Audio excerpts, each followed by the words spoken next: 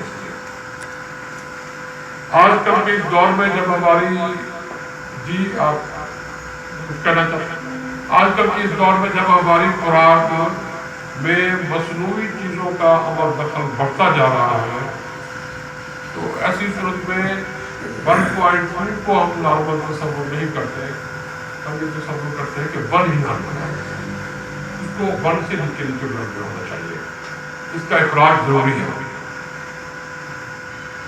جب اس کی مقدار 1.2 سے بڑھنے لگے تو یہ کاشف 1.2 پر بھی آ جائے تو یہ کاشف ہے، اور ہمیں اس کی کیئر کرنی چاہیے اور اس کو سمجھنا چاہیے اور اس کا علاج کرنا چاہیے۔ اور اگر اس کی مقدار بہت زیادہ بڑھ جائے تو پھر تو انتہائی خطرناک ہے، کولیپس بھی ہو سکتا ہے۔ جگر کی خرابی کی وجہ سے جو ہوتا ہے ہیپاٹائٹس بھی جانڈس ہو سکتا ہے، لیکن میں پھر وضاحت کر دوں کہ جانڈس ہیپاٹائٹس نہیں ہے۔ یہاں تک بات کلیئر ہو گئی ہے؟ میں نے بہت ساری چیزیں چھوڑ دی ہیں، سائنٹیفک باتیں بہت ساری، میں وقت کی حساب سے اختصار کی طرف لے آیا ہوں بات کو، مدعا تو بات سمجھانا ہے نا جی، کنوے ہو جانی چاہیے بات۔ اب ہم تھوڑا سا بات کو اور آگے بڑھاتے ہیں۔ جانڈس بلیروبن کے خارج نہ ہونے سے پیدا ہوتا ہے، تو یہ بلیروبن کیوں نہیں خارج ہو رہا بھائی؟ یا اس کے بڑھ جانے کے اور کیا اسباب ہو سکتے ہیں؟ ایسی تمام بیماریاں، ایسے تمام امراض جن میں خون کے سرخ ذرات کی توڑ پھوڑ زیادہ ہوتی ہے، صاف ظاہر ہے بلیروبن بھی زیادہ بڑھے گا، یہ تو انڈرسٹوڈ بات ہے نا۔ جب خون میں سرخ ذرات کی توڑ پھوڑ بڑھ جائے گی، ڈکے بڑھ جائے گا، تو وہ ویسٹ کڈنی میں زیادہ جمع ہوگا، بلیروبن زیادہ بنے گا، پھر اس کا اخراج بھی زیادہ چاہیے۔ اخراج کی ایک کیپیسٹی ہے، مثال کے طور پر اگر ایک 8 انچ بور کا ٹیوب ویل ہے، وہ ایک گھنٹے میں جتنے بھی کیوسک پانی دے سکتا ہے، اگر پانی کے اخراج کو ہم اس سے 20% بڑھانا چاہے تو نہیں بڑھا سکتے، اس کا آؤٹ لیٹ چھوٹا ہے، ٹھیک ہے نا یہ بات۔ ایک سڑک ہے، سگنل روڈ ہے، اس پر ایک گھنٹے میں 300 گاڑیاں گزر سکتی ہیں، اگر گاڑیاں 350 بھی ہو جائیں گی تو ٹریفک بلاک ہونا شروع ہو جائے گی، ٹھیک ہے نا یہ انڈرسٹوڈ بات ہے۔ اسی طرح بائل ڈکٹ کی ایک خاص تھکنس ہے جو زیادہ سے زیادہ 6 سے 8 mm ہے، اس سے 8 mm سے بڑی نہیں ہوتی۔ اب اس میں سے جتنا بائل پاس ہو سکتا ہے اتنا ہی پاس ہوگا نا، اگر پروڈیوس اس سے زیادہ ہو رہا ہے تو صاف ظاہر ہے کہ وہ پھر جمع ہونا شروع ہو جائے گا۔ ایک کون سی صورت میں زیادہ پروڈیوس ہوگا؟ جب کسی بیماری کی وجہ سے سرخ خلیوں کی توڑ پھوڑ بڑھ جائے گی۔ مجھے کوئی ساتھی کسی ایسی بیماری کا نام بتا سکتا ہے جس میں سرخ خلیے تیزی سے ٹوٹتے ہو؟ Malaria. Yes you are right, malaria بہت بڑی مثال ہے۔ اس میں جو پلازموڈیم ہوتا ہے یہ سرخ خلیے کے اندر داخل ہو جاتا ہے، اس کے اندر داخل ہو کر یہ اپنی گروتھ ملٹیپلیکیشن شروع کر دیتا ہے، جنریٹ کرنا شروع کر دیتا ہے، بچے پیدا کرنا شروع کر دیتا ہے۔ جب یہ سینکڑوں کی تعداد میں ہو جاتا ہے اور خلیہ ناکافی رہ جاتا ہے اس کے لیے، تو دباؤ سے خلیہ پھٹ جاتا ہے، برسٹ ہو جاتا ہے، پورا خلیہ ختم۔ اس میں سے ایک پہ ایک گھس آتا ہے، اس میں سے اب 300 نکلے یا 500 نکلے، اب وہ 500 خلیوں میں ہوتے ہیں، اور دیکھتے ہی دیکھتے وہ خون کے سرخ ذرات کو تیزی سے ختم کرنا شروع کر دیتے ہیں۔ ایسی صورت میں کڈنی کے اندر صاف ہونے کی صورت میں یہ جو ڈیکیڈ سیل ہے، ٹوٹے پھوٹے سیل ہیں، ریڈ بلڈ سیل، ان کا ذخیرہ جمع ہونا شروع ہو جاتا ہے اور بلیروبن کی مقدار اس کی وجہ سے بڑھنا شروع ہو جاتی ہے، اور سم ٹائم اتنا بلیروبن جمع ہو جاتا ہے کہ اس کا بائل ڈکٹ کے ذریعے فوری اخراج پاسبل نہیں رہتا. جب اس کی لیور کے اندر کنسنٹریشن بڑھے گی تو خون میں اس کا لیول 1 سے بڑھ کر 1.234 تک 3 تک 4 تک میں نے دیکھا ہے بعض اوقات مریضوں میں 17 تک بھی جاتا ہے. میں نے 17 تک کے مریض دیکھے ہیں. سنا ہے 35 تک بھی جاتا ہے. میں نے 35 کا مریض کبھی نہیں دیکھا, 17 کا مریض میں نے دیکھا. ایک وجہ یہ ہو گئی. دوسری وجہ اس کی یہ بھی ہو سکتی ہے کہ بائل ڈکٹ کے اندر کسی قسم کی کوئی آبسٹرکشن ہو جائے, کوئی گروتھ ہو جائے, کوئی کومڑ بن جائے اور بائل ڈکٹ کا ڈائمیٹر کم ہو جائے. تو اس کی وجہ سے یقینی بات ہے کہ جو سیکریشن کا اخراج ہے وہ کم ہو جائے گا. بلیروبن بھی کم خارج ہوگا. جب بائل ڈکٹ کا ڈائمیٹر کم ہو جائے گا تو بلیروبن بھی کم خارج ہوگا. تو اس کا جب کنسنٹریشن لیور میں بڑھنا شروع ہوگا تو یہ کام ادا ہونا شروع ہو جائے گا. یہ بھی اس کی ایک وجہ ہو سکتی ہے. ٹھیک ہے نا جی. اسی طرح یہ بھی ہو سکتی ہے کہ کسی بیماری کی وجہ سے لیور کے اندر انفیکشن ہو جائے اور اس انفیکشن سے بائل ڈکٹ میں اور لیور میں سویلنگ ہو جائے, برم آ جائے. تو برم آ جانے کی صورت میں بھی اس کا ڈائمیٹر کم ہو جائے گا اور لیور کی فنکشن ڈسٹرب ہو جائے گی. تو ایسی صورت میں بھی بلیروبن کا اخراج جو ہے وہ منیمائز ہو جائے گا اور اسٹول میں انٹسٹائن کے اندر اس کا اخراج کم ہو جائے گا. اور ایسے مریض کا پاخانہ عموماً بہت پیلا نہیں, پیشاب پیلا ہو جاتا ہے کیونکہ جب بلڈ میں بڑھے گا تو اس کو نکالنے کے لیے ایک سیفٹی والو ہے. اللہ تعالیٰ نے ایک آٹومیٹک نظام رکھا ہے. جب بلڈ میں بڑھے گا تو وہ سیفٹی والو اس کو یوروپیرل میں کنورٹ کر کے اس کو کڈنی کے ذریعے خارج کرنا شروع کر دے گا. کیونکہ اگر پراپرلی اپنے انتڑیوں کے راستے سے خارج نہیں ہو رہا ہے تو اس کو یورین میں خارج ہونا چاہیے. اس کا یورین یلو آئے گا, اسٹول سم ٹائم یلو نہیں ہوگا, وائٹ ہو جائے گا. تو کیونکہ وہ اسٹول میں خارج نہیں ہو رہا پراپرلی. تو ایسی صورت میں اسہال بھی لگ جاتے ہیں مریض کو اور کچھ کنڈیشن میں کم بھی ہو جاتے ہیں. ایسے مریض جن میں لیور کی انفلیمیشن انوالو ہو جائے ان کا وہ کانسٹیپیشن ہو جاتی ہے یا پاخانہ تھوڑا تھوڑا کر کے خارج ہوتا ہے, اس کو بہت زور لگانا پڑتا ہے. ہم جب سمپٹم کر پائیں گے تو پھر اس کو مزید ڈسکس کر لیں گے. اور یا پھر یہ ہوتا ہے کہ اسہال پتلے اسہال شروع ہو جاتی ہے, یہ کنڈیشن بن جاتی ہے. بلیروبن کا خون میں بڑھ جانا یہ جانڈس ہے. ٹھیک ہے جی. یہ بات یہاں تک بڑی سادہ سی اور مختصر لفظوں میں نے بیان کر دی ہے.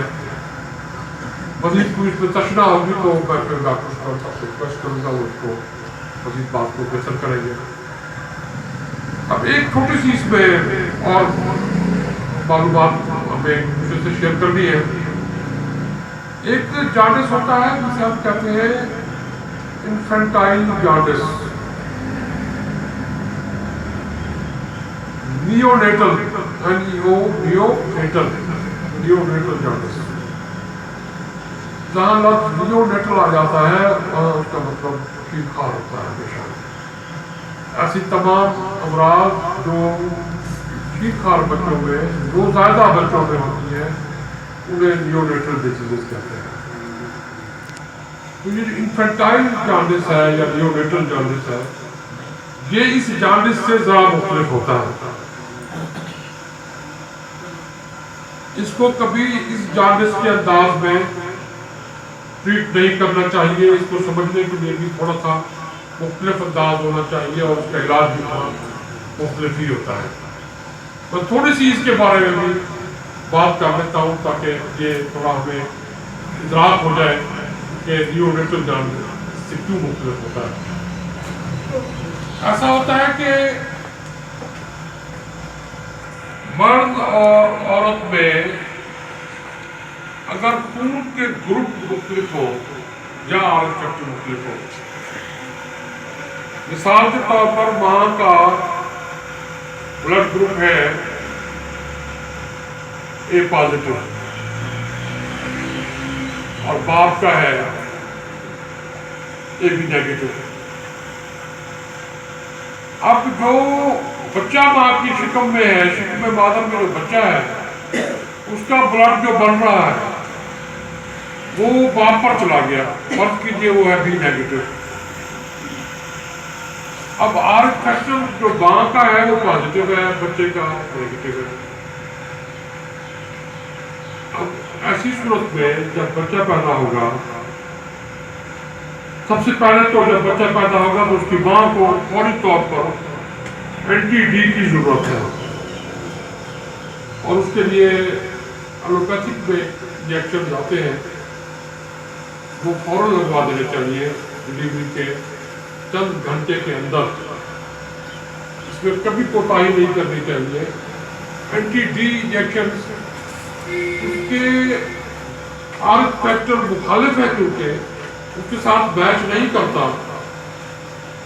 اس لیے اس کی باڈی کے اندر ایک اینٹی باڈیز بننا شروع ہو جاتے ہیں اس بلڈ کے خلاف نیگیٹو. ڈاکٹر صاحب بیٹھے ہیں، یہ اس بات کو زیادہ بہتر آپ بھی میرے زندگی گزاری ہے ساری، میری بات کو بہت زیادہ فالو کر رہے ہوں گے. تو اس کے اندر اینٹی ڈی بننے شروع ہو جاتے ہیں، اینٹی باڈیز بننے شروع ہو جاتے ہیں، اور پھر وہ ماں اپنے اس شوہر سے دوبارہ پریگننٹ نہیں ہو سکتی. یہ ایک بہت بڑی کمپلیکیشن ہے. آپ نے دیکھو گا عموماً کسی کے یہاں ایک بچہ ہوتا ہے، 2 بچے ہوتے ہیں، پھر وہ علاج لگ جاتا ہے، 20 سال سے بچے نہیں ہوتے.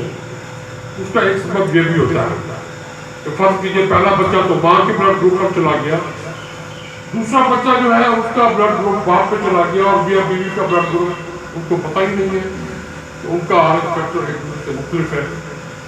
انہوں نے اینٹی ڈی نہیں لگوایا اور ہیومن ڈلیوری جو ہے وہ تھوڑا بریڈ ہو گیا، تو ماں کے اندر اینٹی ڈی نہیں لگا تو اینٹی باڈی ہو گئی. اب اس قسم کے بچے یلو بیبیز کہلاتے ہیں. ان کے اندر 120 دن تک نا کہ جو اس کے اندر بلڈ موجود ہے، اس بلڈ کو 120 دن لگیں گے ختم ہونے میں، اور 120 دن میں اس کا نیا خون بنے گا جو اس بچے کا اپنا ہوگا. ٹھیک ہے. اس میں ہیموگلوبن کی بہت ساری قسمیں ہوتی ہیں، تھوڑی سی میں اس کی وضاحت کر دیتا ہوں. جو فیٹل کی جو فیٹس کی ہیموگلوبن ہوتی ہے اس کو ہیموگلوبن ایف کہتے ہیں.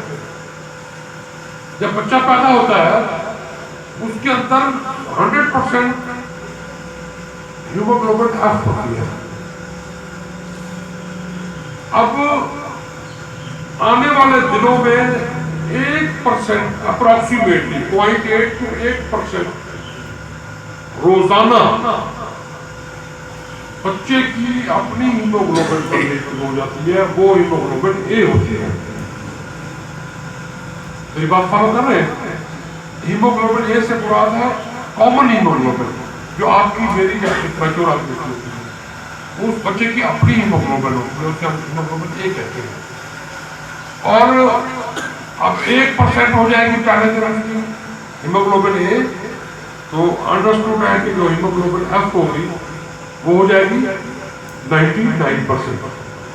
جب بچہ 8 دن کا ہو جائے گا تو اس کی ہیموگلوبن اے تقریباً 7 یا 8% ہو جائے گی یا 6% ہو جائے گی. باقی 94-95% یا 93% اس میں ہیموگلوبن ایف ہوگی. اب بتدریج اس کے اندر ہیموگلوبن ایف کی مقدار کم ہوتی جائے گی، ہیموگلوبن اے کی مقدار بڑھتی جائے گی، جب تک اس کی ہیموگلوبن اے 60% سے پلس نہیں ہو جاتی، اس وقت تک وہ یلو بیبی ہے. اور اس کو آپ نے دھوپ دینی ہے، اس کو سن لائٹ دینی ہے.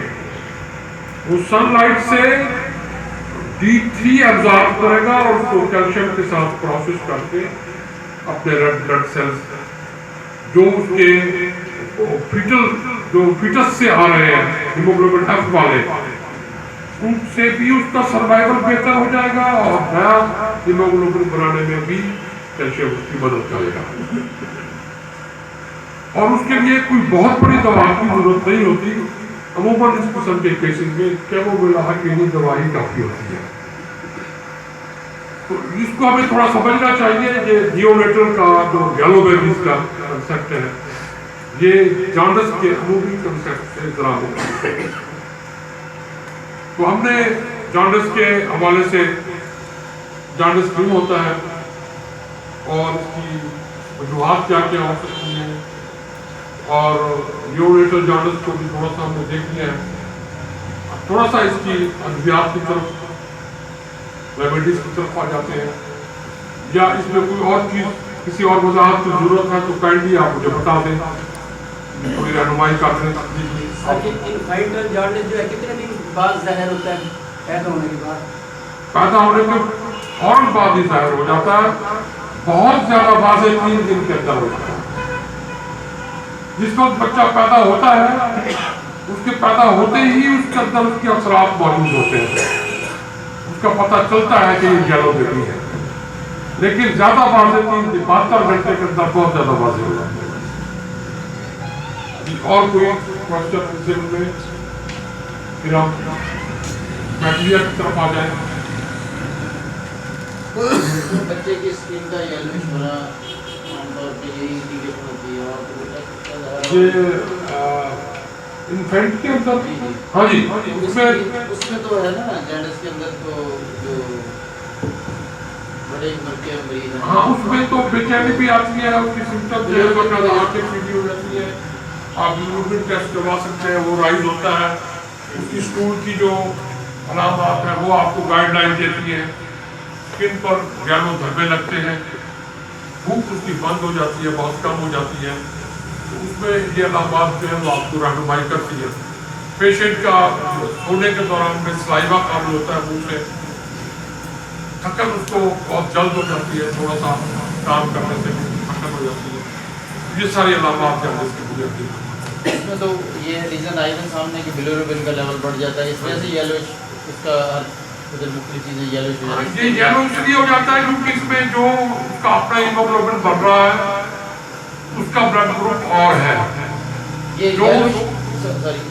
یلوشنس کس چیز کی وجہ سے ہوتی یہ بھی بلیروبن کی وجہ سے ہے لیکن اس میں بلیروبن زیادہ ہونے کی جو وجہ ہے وہ خلیات کا ڈیمیج ہونا نہیں ہے. وہ ٹھیک صحیح و سالم جو خلیات ہوتے ہیں اپنا آر بی سی کے ریڈ بلڈ سیلز کے انہیں کو باڈی قبول نہیں کر رہی ہوتی. حالانکہ وہ ہوتے ٹھیک ہے لیکن انہیں کو باڈی پوری طرح قبول نہیں کر رہی ہوتی کیونکہ بچے کا اپنا اور ہوتا ہے نا. آپ کے بلڈ کے اندر جو آپ کا فرق یہ بی پازیٹیو ہے آپ کی body B positive red blood cell کو ایکسپٹ کرے گی. اگر آپ کو ریڈ بلڈ سیل بھلے پازیٹیو بھی ہو اے پازیٹیو لگا دیا جائے تو آپ کی باڈی کو ایکسپٹ نہیں کرے گی. بھلے وہ ٹھیک ریڈ بلڈ سیل ہو گئے لیکن باڈی ان کو ایکسپٹ نہیں کرے گی. ان کو روک لے اس کی وجہ سے ہیموگلوبن گھٹتا جائے گا. اب وہ ڈیکے سیل تو نہیں ہے نا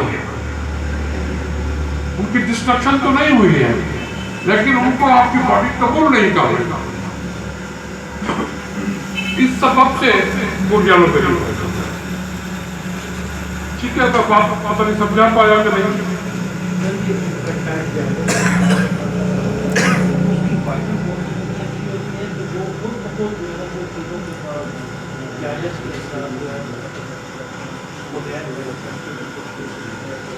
جی ڈاکٹر صاحب فرما رہے ہیں کہ اگر امیونٹی اچھی ہو بچے میں تو خود بخود بھی کچھ دنوں میں اس کے اثرات ختم ہوتے جاتے ہیں. ڈاکٹر صاحب نے میری بات کی تائید کر دی ہے. ٹھیک فرما رہے ہیں ڈاکٹر صاحب. جیسے میں نے عرض کیا کہ 1% روزانہ اس کا اپنا بلڈ بنتا جائے گا. اسے کسی پیروی امداد کی ضرورت نہیں ہوتی. وہ 1% پر ڈے کے حساب سے امپروو کرتا جائے گا. جب 60% تک اس کے اپنا بلڈ بن جائے گا وہ ایک نیچرل فنامنا ہے وہ بننا ہے. اگر وہ نہیں بن رہا تو پھر اس کا مطلب ہے کہ اس کے جو اور ڈیولپمنٹ سسٹم ہے اس میں کئی خرابی ہے. تو عموماً 99.9% کیسز میں وہ خرابی نہیں ہوتی ہے. تو وہ اس کا اپنا جرمن سسٹم کام کرنا شروع کر دیتا ہے، لیکن اس کو 2 ماہ لگتے ہیں اس کا اپنا بلڈ 60% تک پہنچنے میں.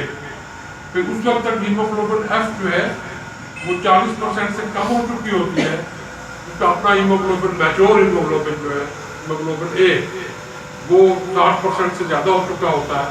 وہ کافی حد تک یلوش ختم ہو جاتی ہے. سر بعض اوقات ایسے بھی ہوتا ہے کہ پیرنٹس جو ہیں وہ کیریئر ہیں ہیپاٹائٹس سی یا بی، اور بچہ جب پیدا ہوتا ہے تو وہ بھی کیریئر ہوتا ہے، لیکن کچھ دنوں کے بعد آٹومیٹکلی وہ بچہ جو ہے اس کی امیونٹی کی وجہ سے وہ بچے جو وائرس جو ہے وہ خود بخود ختم ہو جاتا ہے. ایسا بھی دیکھا گیا ہے کہ کچھ بچے کیریئر پیدائشی طور پہ کیریئر بی یا سی کے، لیکن کچھ مدت گزرنے کے بعد جب دوبارہ اس کا چیک اپ کروایا گیا تو وہ بچہ کیریئر نہیں رہا. اس کی کیا وجہ ہے؟ اس کی امیونٹی جو ہے اس کی وجہ سے اس کا وائرس جو ہے وہ ختم ہوا یا اس کی کوئی اور وجہ؟ ڈاکٹر صاحب کی آواز سب تک پہنچ رہی ہے؟ ڈاکٹر صاحب فرما رہے ہیں کہ ماں اور باپ ہیپاٹائٹس وائرل ہیپاٹائٹس بی یا سی کے کیریئر ہیں، تو بچہ بھی جب پیدا ہوتا ہے تو وہ کیریئر ہوتا ہے، لیکن کچھ دنوں کے بعد جب اس کو ری چیک کرتے ہیں، ری ایگزامن کیا جاتا ہے تو وہ کیریئر نہیں رہتا.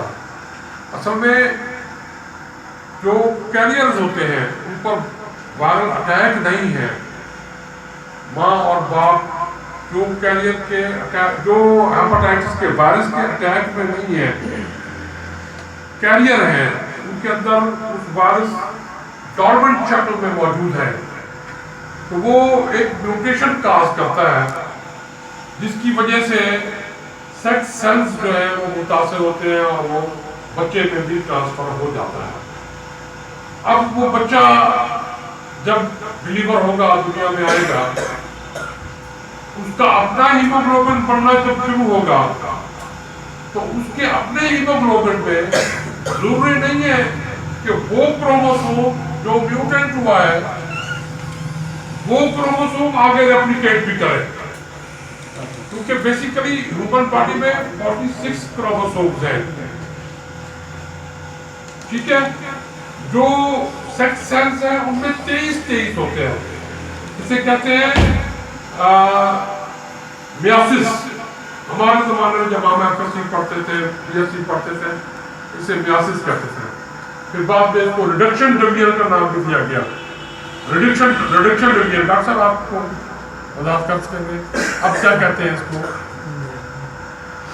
2 قسم کی سیل ڈویژن ہوتی ہے، ایک کو کہتے ہیں مائٹوسس، ایک کو کہتے ہیں میاسس.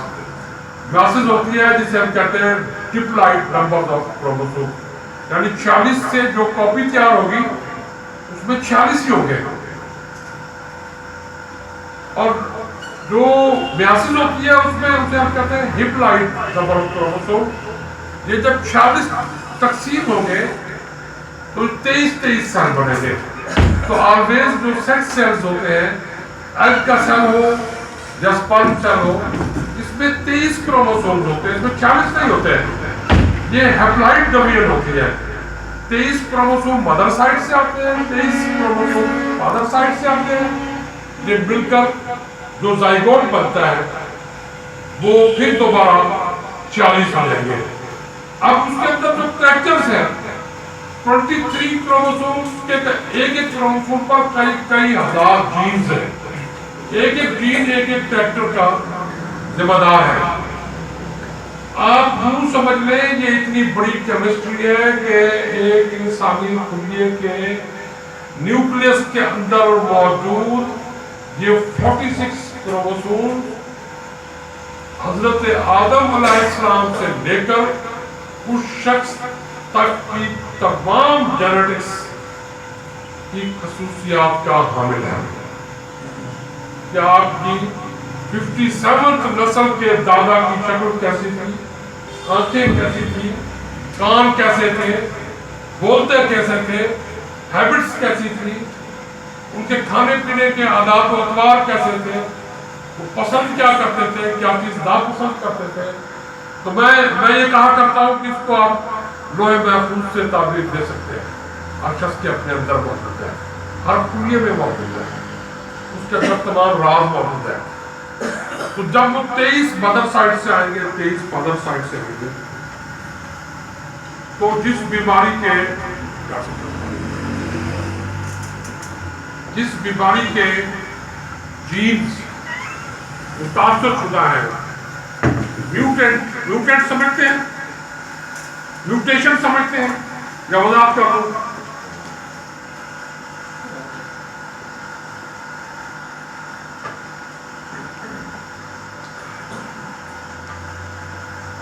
یہ میں نے عرض کی نا کہ ہر کروموسوم پر کئی جینز ہوتے ہیں، ایک جین ایک کریکٹر کا مالک ہے. اب موسمی حالات کی وجہ سے، ایکس ریز کی وجہ سے، یا فضا میں موجود الفا بیٹا یا گاما ریز کی وجہ سے، یا سن ریز میں آنے والی ٹاکسک ریز کی وجہ سے، زمانہ بدلنے کی وجہ سے، ہماری خوراک کی عادات و اقوار بدلنے کی وجہ سے، ہمارا رہن سہن بدلنے کی وجہ سے، ان کے اندر جو تبدیلی آتی رہتی ہے. آج سے 30,000 سال پہلے کا انسان ایسا نہیں تھا جیسے ہم ہیں. اب فاسل اٹھا کر دیکھیں، بڑا مضبوط توانا انسان، اس کی ہڈیاں بڑی مضبوط تھی، بہت طاقتور تھا، اور اس کی شکل بھی ہم سے ذرا مختلف تھی. یہ زمانے کے عروج و زوال نے ہمیں اس شکل میں پہنچا دیا ہے، اور ہم نے جو اپنے لیے عادات و اقوار جو اپنے لیے چوز کیے ہیں، پسند کیے ہیں، یہ ہم پر اثر انداز ہوتی ہے. ان کی وجہ سے ان جینز کے اندر تبدیلیاں آتی ہیں. ہمارے بڑوں کے تمام کریکٹرسٹکس ان کے اندر موجود ہونے کے باوجود اب جو یہ تبدیلیاں ہیں وہ بھی ساتھ ساتھ آ رہی ہیں، اور ان تبدیلیوں کے باعث پھر جو نئی نسل آتی ہے، نئی جنریشن آتی ہے، وہ ان تبدیلیوں کے ساتھ لے کے آتی ہے. تو یہ تبدیلی کا عمل، جین کے اندر تبدیلی پیدا ہونے کا یہ عمل، اسے کہتے ہیں میوٹیشن. ٹھیک ہے، اب تو اس میں سوال ہے، اگر اب میں ڈاکٹر صاحب کی بات کی طرف ہی جا رہا ہوں میں آہستہ آہستہ. تو جب 23 کروموسوم ایک سائڈ سے آئیں گے اور 23 کروموسوم دوسری سائڈ سے آئیں گے، اور ماں بھی کیریئر ہے، باپ بھی کیریئر ہے کسی وائرل ڈیزیز کا، کسی بھی وائرل ڈیزیز کا، میں کی بات نہیں کرتے. تو جو بچہ ہے اس میں جو ہیموگلوبن ایف بن رہی ہے، اس میں ہو سکتا ہے اس کیریئر میں اثرات موجود ہوں، لیکن جب جو اس کا جینیٹک اسٹرکچر بنا ہے، جب اس کا زائگوٹ فارم ہوا تھا، جب 23 کروموسوم فرام مدر سائڈ اور 23 کروموسوم فرام فادر سائڈ آئے اور یہ ملے اور ایک زائگوٹ بنا اور دو کریکٹرسٹکس ڈیولپ ہوئے، ان میں وہ ضروری نہیں ہے کہ جس کروموسوم میں وہ کیریئر موجود تھا وہ کروموسوم بھی اس میں شامل نہ ہو. جو 23 کٹ گئے ہیں وہ ان میں بھی ہو سکتا ہے. جب اس کا اپنا جب بچہ پیدا ہوا، ہیموگلوبن ایف ہے فیٹس ہیموگلوبن میں، تو وہ موجود ہوگا، لیکن دودھ وہ کم ہوتی جائے گی اور اس کا نیا اپنا بلڈ بنتا جائے گا. اس نئے اپنے بلڈ کے لیے تو جو فیکٹری میں بلڈ بنانے والی فیکٹری میں جو اس کو فرٹیلائزیشن کے وقت جو اس کے کریکٹرسٹکس طے ہو گئے ہیں زائگوٹ بنتے وقت، وہی سامنے آئے گا نا. بچے کی شکل کیسی ہوگی، 25 سال کی عمر میں اس کے منہ پر تل نکلے گا، اس کی آنکھوں کا رنگ کیسا ہوگا، اس کے کان کیسے ہوگا، آواز کیسی ہوگی، وہ بولے گا کیسے، اس کو پسند کیا ہوگا، اس کی ناپسند کیا ہوگی، وہ کس قسم کی خوراک کھائے گا، اس کی چال کیسی ہوگی. بھائی یہ سارے کریکٹرسٹکس پہلے سے بھی موجود ہیں، پیدا ہوتے وقت نہیں، 9 مہینے پہلے جب فرٹیلائزیشن ہوئی تھی. تو یہ ایک